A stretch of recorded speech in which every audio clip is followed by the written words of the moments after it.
Шестой постулат, понятно, имеет отношение к активности шестого луча, то есть луча эмоциональной преданности.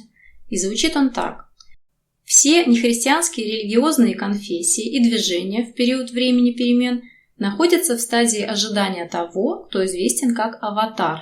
И для христианских конфессий второе пришествие Христа будет возможно лишь после проявления аватара в нехристианских религиозных конфессиях и движениях. Начинается он с понятия нехристианских религиозных конфессий. Почему именно с них? Давайте мы сейчас поговорим о шестом постулате, который непосредственно связан с шестым лучом. Лучом эмоциональной преданности. И как многие это уже должны понимать, именно этот шестой луч непосредственно связан и с таким видом энергии, который мы называем как астральный вид энергии. То есть те самые энергии, которые по большому счету и формируют эмоциональное состояние человека. Таким образом, шестой луч, шестой постулат и эмоциональное состояние каждого из людей, они взаимосвязаны между собой. Но вместе с тем следует заметить, что мы уже находимся в новой эпохе, в эпохе Водолея, в то время как предыдущая эпоха, эпоха рыб, это была эпоха водного типа, то есть того самого типа энергии, которая имеет отношение к воде, именно к астральным проявлениям все тех же самых энергий и вместе с тем субстанций. Таким образом, если рассматривать все то, что происходило в прошлых годах, в прошлую эпоху, в эпоху рыб, то нужно это видеть только с ракурса понимания того, что в эту эпоху непосредственно был активирован шестой луч, который относится ко второму лучу, то есть шестой подлуч второго луча, и он был активен, и вместе с тем также был и активен шестой подлуч третьего луча. Эти лучи с собой взаимосвязаны, то есть насколько активен тот или иной подлуч третьего луча, также будет и активен тот или иной подлуч второго луча. Только лишь для того, чтобы в процессе этой самой активности можно было производить видоизменения состояния третьелучевых энергий и преобразование их во второлучевые энергии. И здесь мы обращаемся непосредственно к учению тибетца, где он нас заверяет, но при этом мы должны понимать, что это заверение касается только лишь стремящихся, а для учеников и посвященных это есть направление их понимания. И здесь тибетец нам заявляет о том, что приходит время, когда шестой подлуч и второго, и третьего подлуча становятся неактивными. И, как вы уже знаете, эпоха Водолея – это эпоха, связанная с активностью воздушного знака, то есть знака воздуха, а знак воздуха – это есть аналог ментальных энергий. Поэтому, если в прошлую эпоху требовалась просто вера в те или иные знания тех или иных религий, то уже в нынешнюю эпоху Водолея требуется понимание этих самых религий. И в связи с этим для вот такого понимания и привносится для человечества та персона, которая именуется как аватар.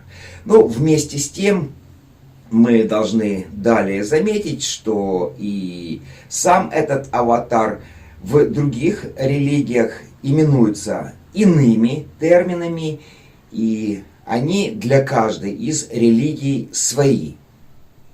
Вот, оказывается, в чем смысл ухода шестого луча, об угасающей активности которого утверждал тибетец. В том, что результатом его предыдущей активности были религии, которые построены или на слепой вере, или на интуитивном понимании. То есть отсюда их истинность или ложность, отсюда и акцент на нехристианских Мы, да, сейчас поговорим о нехристианских конфессиях, истинных конфессиях, которые действительно ожидают прихода того, кто сможет разъяснить, как и каким образом и почему существует та или иная религия или то или иное вероисповедание.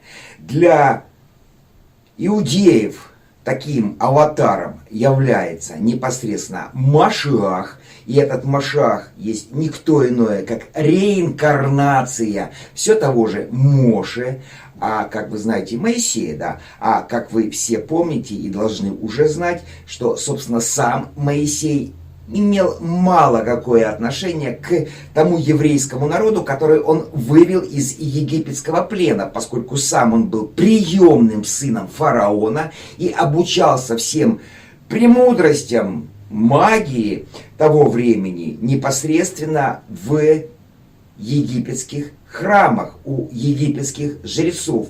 Поэтому его верование как таковое было абсолютно не соответствовало тем верованиям, которые были у еврейского народа, которые были пленены тогда египетским пленом.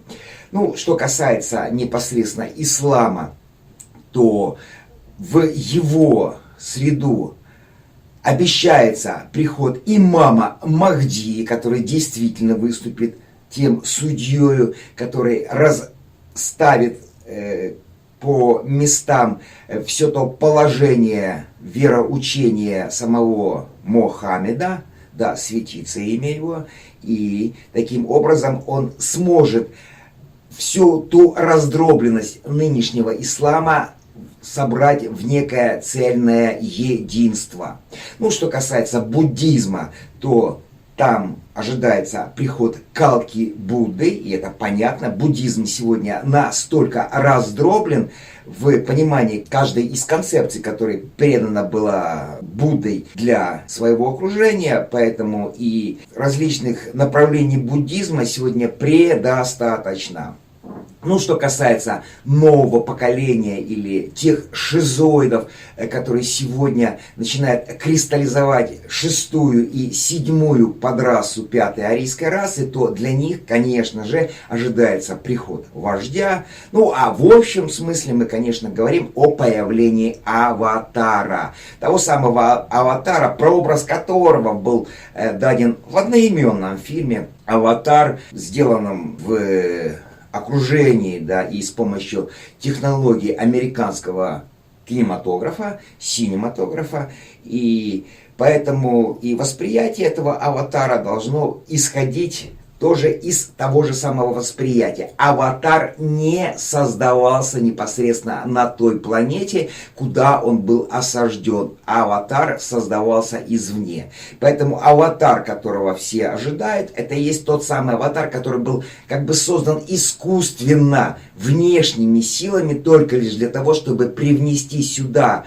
во внутреннюю реальность планеты, новое восприятие и новые знания всего того, что действительно окружает людей и что они до сих пор еще пока не понимают. И поэтому, если говорить о различных концепциях верования, то они разделены на истинные, да, концепции и на ложные концепции. И, соответственно, тот, кто должен прийти, а мы понимаем, что это одно и то же лицо, ибо мы сегодня стоим в преддверии создания единой религии для всего человечества, и вот эту единую религию, никак не может создать множество различных аватаров, должен создать ее только один, который сможет соединить вместе все эти религии в единую цельность для того, чтобы человечество смогло понять, в чем, собственно, и смысл всех тех религий прошлого, в которые это человечество верило. Другими словами, истинные верования требуют сегодня конкретного подтверждения своим интуитивным пониманием или того, кто должен их поставить в ранг правильных и тем самым закончить постоянный конфликт, который происходит внутри каждой конфессии. Да, мы говорим сегодня о том, что действительно необходим именно тот персонаж, та персона, которая смогла бы непосредственно уже объединить все религии в некую цельность для того, чтобы эти религии могли по-другому, иначе, с нового ракурса взглянуть на все то, что передавалось через них для их же паствы. Но вместе с тем, давайте мы обратим внимание на и существование самой христианской религии. В ней огромное множество всевозможного рода тех фактов, которые неправильно, абсолютно неверно муссируются внутри самих тех же религий. Давайте возьмем концепцию Иуды. То есть Иуда для всех, практически всех, без исключения христианских религий, выставлен как предатель, собственно, самого учителя Иисуса. Но на самом деле он не был предателем, он был тем самым верным и преданным учеником учителя, которому он именно и доверил именно акт этого самого предательства, которое не было предательством, а было лишь очередным шагом для исполнения миссии все того же Мессии или учителя Иисуса. Это одно из тех недоразумений, на которых требуется обратить внимание хотя бы тех же самых христиан. Другое недоразумение, которое, конечно же, должно быть осознано многими из верующих, это то, что учитель Иисус, это все же был учитель Иисус. Ему было предоставлены те знания, которые абсолютно не даны обычным людям. И, конечно же, этот учитель, когда он шел на Голгофу, он один-единственный шел с этим самым крестом, потому что этот самый крест он собственноручно сам же и изготовил. А вместе с тем все остальные преступники, с которыми он был казнен вместе, они были повешены на столбах. Иисус создал крест и на этом символе и сам себя же и распял. Отнюдь это не сделал Пилат, и отнюдь это не сделали все те, кто поддакивал этому самому Пилату или первосвященникам.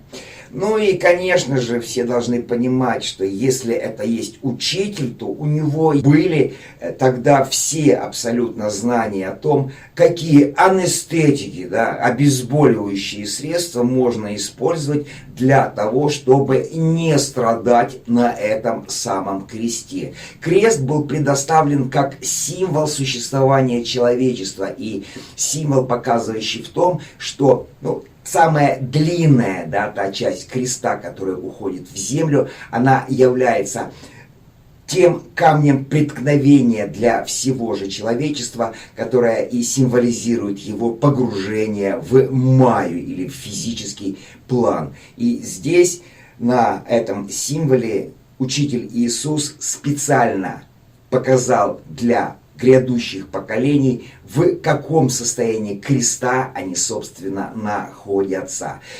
Это лишь небольшие выдержки из общей концепции учения учителя Иисуса, который он передавал своему окружению и который до сих пор большинству из все тех же верующих недоступны, поскольку им эти знания не может перенести ни один из тех пасторов, священников, попов и так далее, которые вмещены в разноликую христианскую религию, которая сегодня уже проявила себя во всем мире.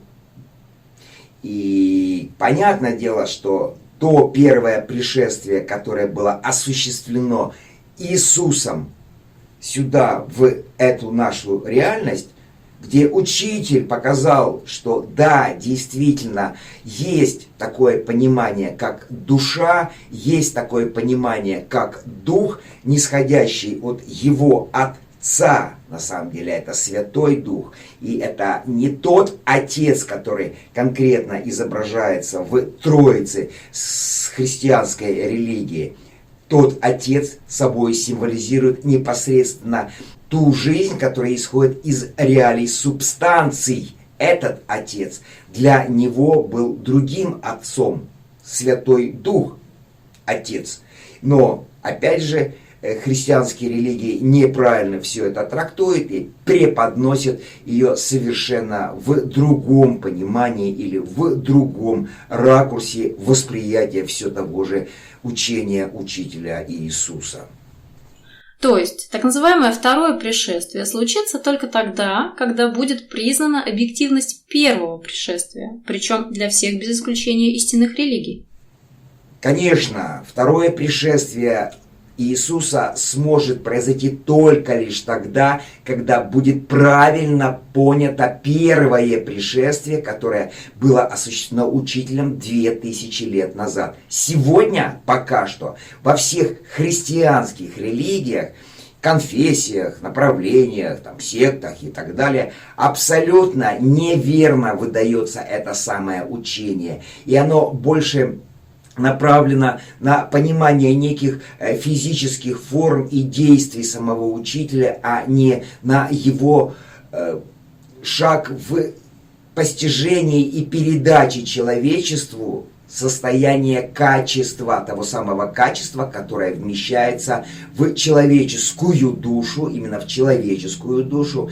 И это самое качество и вырастает из активности того, что мы называем как джива, монада, или то, что он и учитель Иисус имел в виду под Отцом, поскольку именно этот Отец для него был уже реально проявлен, он уже являлся для него имманентным, а для всех других людей Бог является еще пока что трансцендентным, и попытка увидеть или понять этого Бога из реалий трех измерений абсолютно ни к чему хорошему не приведет, а приведет только к созданию различного рода теневых образований в виде различных богов, различных духов, которого этот Бог якобы олицетворяет, и демонов, и ангелов, и различных святых и так далее и тому подобное. Сегодня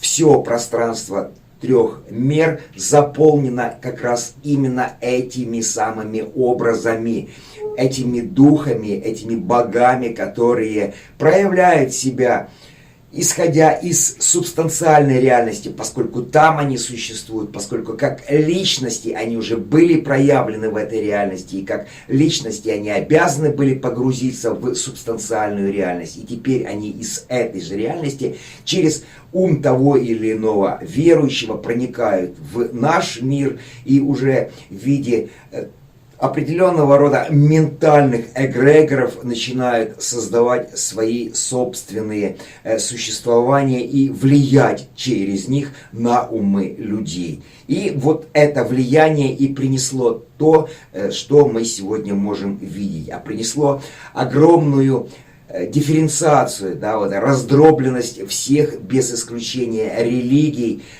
проявленных в человечестве. Сегодня люди верят в каких угодно богов, которые опять же являются ничем иным, как проявлением активности того или иного ментального эгрегора в этих наших трех измерениях, и верят в них, а не понимают, что сами эти боги, а в действительности все божественное находится в других измерениях, в реалиях 4, 5, 6 и выше измерениях, там, где вибрации намного выше, там, где способность их осмыслить может быть дана только лишь тем, кто сделал совершенным свое тело проявления здесь, кто создал уравновешенное, выровненное состояние своего проводника, низшего проводника, соединил этот низший проводник с высшим проводником, который начинает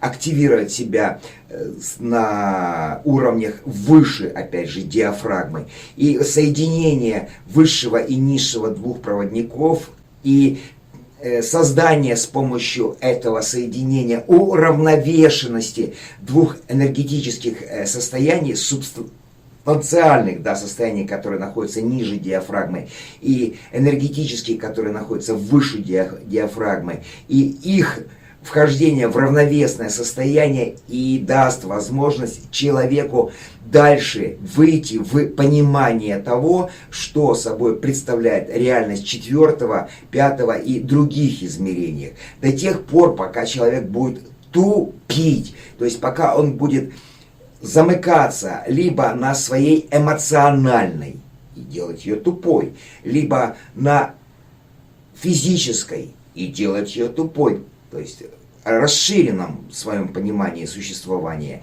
или ментальной деятельности, то есть тоже делать ее тупой, то есть основываться на каких-то своих конкретных взглядах и пониманиях того, как устроен весь этот мир, то вот такого рода тупые люди ни в коей мере никогда не дойдут до состояния равностороннего треугольника, который символизирует непосредственно собой уравновешенность всех трех нижних состояний человека, и которые связаны с тремя энергетическими центрами, и все, которые находятся ниже диафрагмы.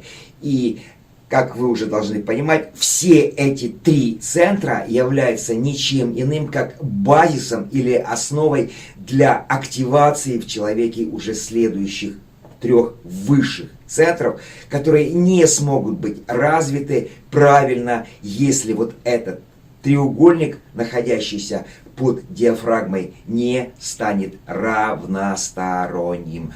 Если уже он будет тупым, как это сегодня замечается у большинства и ученых, и политических деятелей, и различного рода артистов и так далее и тому подобное, то есть всех тех, которые именно погрузили свою жизнь, свое существование в мир трех измерений, и этот мир трех измерений проявляется жизнью самого государства, то, конечно же, говорить о каком-либо